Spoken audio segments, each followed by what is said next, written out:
ایک سبزہ زار میں نے دیکھی رصدگاہ بلند، ڈالتی تھی دوربین جس کی ثریا پر کمند۔ میں نے سوچا خلوت نا گنبد خضرا ہے یہ، یا ہمارے خاکدان کی طرح کی دنیا ہے یہ۔ میں کبھی تو اس کی وسعت کا کنارہ ڈھونڈتا اور کبھی اس کی فضائے آسماں کو دیکھتا۔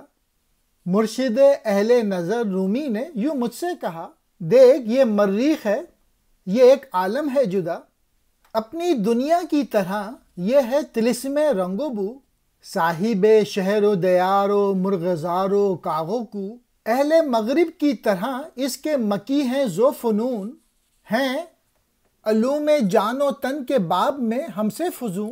وہ زمان کو اور مکان کو اپنے بس میں رکھتے ہیں، علم پہنائے فضا کو دسترس میں رکھتے ہیں، منہمک تحقیق میں رہتے ہیں ہر دم اس قدر، ہر خم و پیچ فضا سے ہو گئے ہیں باخبر۔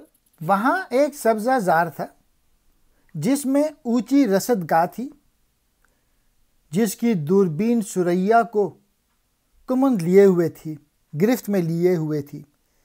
میں سوچنے لگا یہ جگہ نو سبز آسمانوں کی خلوت گاہ ہے یا پھر یہ ہمارے زمین کا ماحول ہے۔ کبھی تو میں اس کی وسعت کا کنارہ تلاش کرتا اور کبھی میں آسمان کی فضا کی طرف دیکھتا۔ پیر روم جو اہل نظر کے مرشد ہیں کہنے لگے، حیران ہونے کی ضرورت نہیں، یہ مریخ ہے، اس کا عالم یعنی جہاں دیکھ، یہ بھی ہماری دنیا ہی کی طرح رنگ و بو کا طلسم ہے، اور اس میں بھی شہر، آبادی اور مکان و محل موجود ہیں۔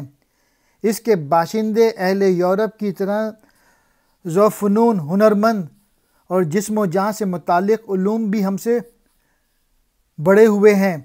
یہ لوگ زمان اور مقام پر قدرت اور قوت رکھنے والے ہیں، اس لیے کہ وہ فضا کے علم میں ہم سے زیادہ ماہر ہیں۔